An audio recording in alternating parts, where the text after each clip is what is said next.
បងប្អូនមួយចំនួនដែលគាត់ទើបតែចាប់ផ្ដើមថតវីដេអូនៅក្នុងទូរស័ព្ទដៃរបស់បងប្អូនហើយបងប្អូនចង់transfer ឬក៏ចង់ copy វាពីទូរស័ព្ទដៃចូលទៅក្នុង computer របស់បងប្អូនបងប្អូនខ្លះគាត់ពិបាកអញ្ចឹងថ្ងៃនេះខ្ញុំចេញវីដេអូមួយនេះដើម្បីចែករំលែកនៅចំណេះដឹងមួយនេះសម្រាប់បងប្អូនដែលចង់ copy ឬក៏យើងហៅថា transfer វីដេអូចេញអំពី iPhone របស់បងប្អូនចូលទៅកាន់ computer មិនថា Mac ឬក៏មិនថា PC ទេថ្ងៃនេះខ្ញុំបង្ហាញទាំងពីរតែម្ដង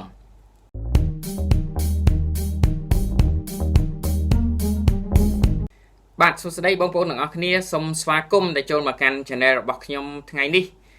ខ្ញុំចេញវីដេអូមួយនេះដើម្បីចែករំលែកនៅបទពិសោធន៍ថ្មីមួយទៀតសម្រាប់បងប្អូនថ្មីដែលគាត់ទើបតែចាប់ផ្ដើមថតវីដេអូទើបតែចាប់ផ្ដើមចេះថតវីដេអូនៅក្នុងទូរស័ព្ទ iPhone របស់បងប្អូនបាទសម្រាប់បងប្អូនថ្មីដែលអត់ទាន់ subscribe channel របស់ខ្ញុំបងប្អូនអាចចុច subscribe channel របស់ខ្ញុំហើយចុចសញ្ញារូបកណ្ដឹងដើម្បីទទួលបាននូវវីដេអូគន្លឹះថ្មីពីខ្ញុំពាក់ព័ន្ធនឹងការរកលុយពី YouTube ពី Facebook ហើយនឹងការលើកទឹកចិត្តផ្សេងបាទអញ្ចឹងថ្ងៃនេះមុននឹងចាប់ផ្ដើមគឺខ្ញុំចង់លើកទឹកចិត្តបងប្អូនមួយចំនួនដែលជា subscriber របស់ខ្ញុំក៏ដូចជាអ្នកដែលកំពុងតែមើលវីដេអូរបស់ខ្ញុំនេះផ្ទាល់តែម្ដងហើយជាពិសេសគឺបងប្អូនដែលជាអ្នកធ្វើ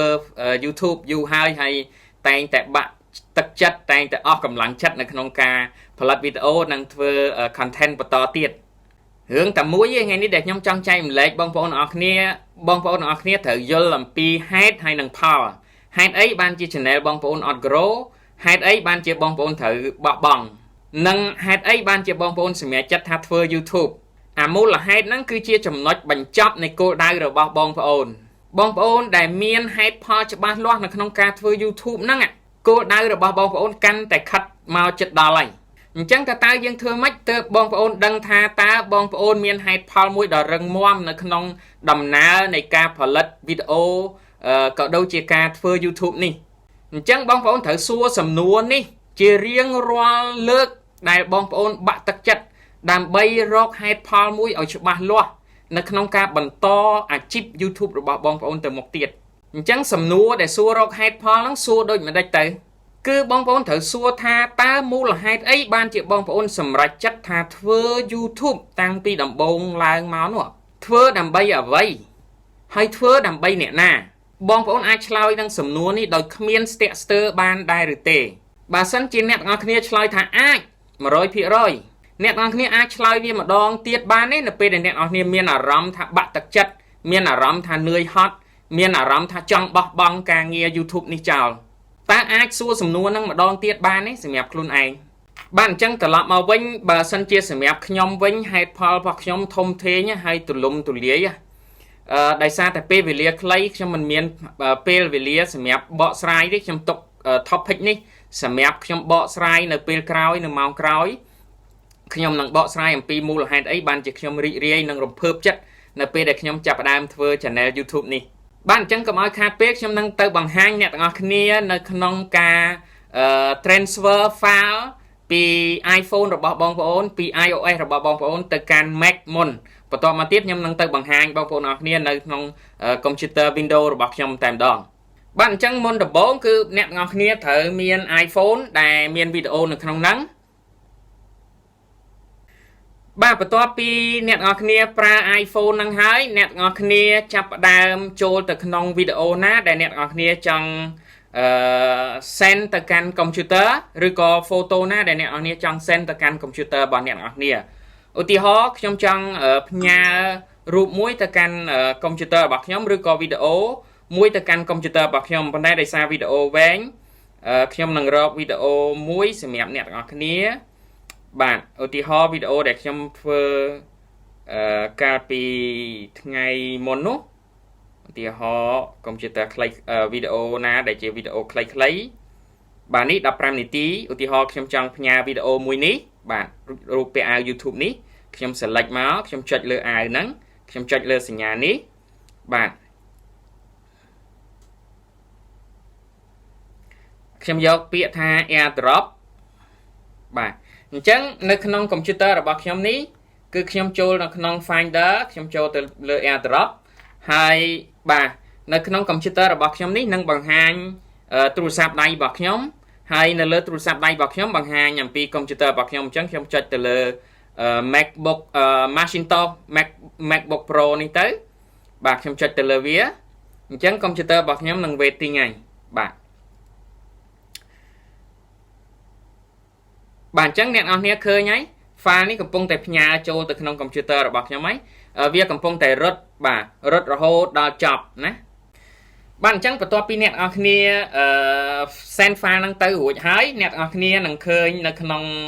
download បាទអ្នកនរគ្នាចូលក្នុង download មកអ្នកនរគ្នានឹងឃើញ file វីដេអូមួយហ្នឹងហើយបាទនេះគឺជា file វីដេអូមួយហ្នឹងបាទឥឡូវខ្ញុំមកបង្ហាញបងប្អូនទាំងអស់គ្នានៅលើកុំព្យូទ័រ Windows វិញម្ដងបាទគឺ Windows 10 អញ្ចឹងទាំងអស់គ្នាមើលបាទដំបូងបងប្អូនចូលមកក្នុង browser របស់បងប្អូនហើយបងប្អូនចូលទៅក្នុងGoogle ហើយបងប្អូនវាយពាក្យ search រក program មួយឈ្មោះថា 3U Tool បាទ 3U Tool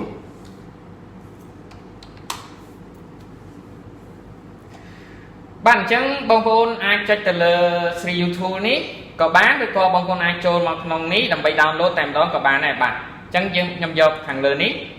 បាទអ្នកនរគ្នាឃើញហើយបាទ all in one tool for iOS device អញ្ចឹងអ្នកនរគ្នាចុចទៅលើពាក្យ download ហើយអ្នកនរគ្នា download មកបាទអញ្ចឹង download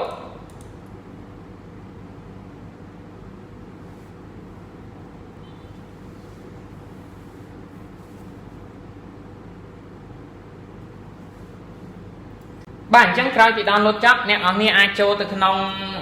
folder download បាទ folder download ហើយនៅក្នុង program នេះមានពាក្យ 3U Tool ណា 3U Tool អញ្ចឹងអ្នកនរគ្នា double click លើវាទៅដើម្បី install ណាអ្នកនរគ្នា install next តាមហ្នឹងទៅដោយសារខ្ញុំមានហើយអញ្ចឹងបន្ទាប់ពីអ្នកនរគ្នា install 3U Tool ចប់អ្នកនរគ្នាបើក 3U Tool មកនេះ 3U Tool នេះបាទនេះណាបាទអ្នកនរគ្នាបើក 3U Tool មកហើយអ្នកនរគ្នាដោតខ្សែ USB បាទខ្សែ USB នេះជាមួយនឹងទូរស័ព្ទរបស់អ្នកនរគ្នាណានេះជាមួយនឹងទូរស័ព្ទរបស់អ្នកនរគ្នាបាទដោតវាហើយអ្នកនរគ្នានឹងឃើញនៅលើកុំព្យូទ័ររបស់អ្នកនរគ្នាកំពុងតែ connect បាទកំពុងតែ connect អញ្ចឹងអ្នកនរគ្នាអាចចូលមកបាទបន្ទាប់ពីវាដាក់ថា disk capacity នេះ verify ហើយ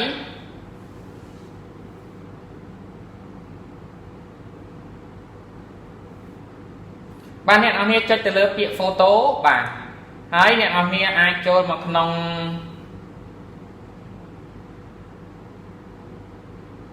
បាទចូលមកក្នុងវីដេអូនេះវីដេអូបាទ double click មកអ្នកនរគ្នា tick ទៅលើវីដេអូណាដែលអ្នកនរគ្នាចង់ចម្លងបាទចុចលើវីដេអូហ្នឹងមកឧទាហរណ៍ខ្ញុំចង់ចម្លងវីដេអូនេះអញ្ចឹងខ្ញុំយកពាក្យ export បាទហើយអ្នកនរគ្នាដាក់នៅកន្លែងណាក៏បានដែរឧទាហរណ៍ខ្ញុំដាក់នៅលើ desktop ណា folder desktop ដែលខ្ញុំគិតថាចង់ចម្លងពីនឹងចូលទៅហើយខ្ញុំចុចទៅលើពាក្យ OK អញ្ចឹងវាចាប់ដើម export file ហ្នឹងចូលទៅក្នុង PC របស់ខ្ញុំហើយអញ្ចឹងខ្ញុំ OK មកបាទខ្ញុំបិទអាហ្នឹងទៅវិញខ្ញុំបិទ 3U Tool ហ្នឹងណាបាទអញ្ចឹងក្រោយពីអ្នកនរគ្នាចម្លងចូលមកក្នុង desktop ហើយនៅក្នុង folder វីដេអូនេះដែលខ្ញុំបានរើសហ្នឹងមិញហ្នឹងនេះគឺជាវីដេអូដែលខ្ញុំ import មកនេះបាទអញ្ចឹងនេះគឺជាវីដេអូដែលខ្ញុំ import មកណាបាទអ្នកនរគ្នាមើលបាទអញ្ចឹងនេះគឺជាវិធីសាស្ត្រងាយៗហើយនឹងយើងប្រើ program 3U Tool ដើម្បីចម្លងវីដេអូចេញពីទូរស័ព្ទដៃ iPhone របស់អ្នកនរគ្នាចូលទៅក្នុងកុំព្យូទ័រប្រភេទ Windows ដែលអ្នកនរគ្នាជាពិសេសគឺអ្នកថ្មីដែលគាត់ទើបតែចាប់ផ្ដើមហើយអត់ដឹងថាតើចម្លងបែបណាថ្ងៃនេះខ្ញុំបង្ហាញអ្នកនរគ្នាបាទអញ្ចឹងសម្រាប់បងប្អូនថ្មីដែលគិតថាវីដេអូរបស់ខ្ញុំមួយនេះមានប្រយោជន៍សម្រាប់បងប្អូនអាចចុច like ទៅលើវីដេអូរបស់ខ្ញុំនេះឲ្យខ្ញុំផងបាទសំណួរចុងក្រោយរបស់ខ្ញុំគឺខ្ញុំមាន2សំណួរទី1ថាតើហេតុអីបានជាអ្នកនរគ្នាធ្វើ YouTube ពីចំណុចដំបូងមកបើសិនជាអ្នកនរគ្នាចង់បោះបង់នៅពេលនេះចំណុចទី2តើអ្នកនរគ្នាបានសិក្សាច្បាស់លាស់ហើយនៅអំពី YouTube បាទខ្ញុំមានដាក់ link description នៅមេរៀនរបស់ខ្ញុំនៅខាងក្រោមជាច្រើនបងប្អូនអាចចូលទៅមើលមេរៀនរបស់ខ្ញុំមួយបងប្អូនអាចចូលទៅមើល channel របស់ខ្ញុំដើម្បីសិក្សាស្វែងយល់បន្ថែមទៀតអំពីគន្លឹះនៅក្នុងការរកលុយពី YouTube ពី Facebook បើសិនជាបងប្អូនមានចម្ងល់អីផ្សេងៗបងប្អូនអាច comment នៅខាងក្រោមហើយសម្រាប់បងប្អូនដែលគាត់ មានជំនាញនៅក្នុង YouTube ច្បាស់លាស់ហើយបើសិនជាបងប្អូនមានយោបល់អីសម្រាប់ការកែលម្អខ្ញុំបងប្អូនអាច comment នៅខាងក្រោមខ្ញុំរីករាយនឹងទទួលនៅ comment របស់បងប្អូនបាទអញ្ចឹងវីដេអូរបស់ខ្ញុំថ្ងៃនេះមានប៉ុណ្ណឹងសម្រាប់ចែករំលែកដល់បងប្អូនទាំងអស់គ្នាសង្ឃឹមថាបងប្អូនទាំងអស់គ្នានឹងរីកចម្រើននៅក្នុង channel YouTube របស់បងប្អូនហើយយើងនឹងទៅមុខទាំងអស់គ្នា YouTube គឺជាឃ្លាំងមាសឃ្លាំងប្រាក់សម្រាប់ពួកយើងនឹងទៅយកលុយនឹងមកចាយទាំងអស់គ្នាបាទអរគុណច្រើនយើងនឹងជួបគ្នានៅវីដេអូរបស់ខ្ញុំថ្មីបន្តទៀត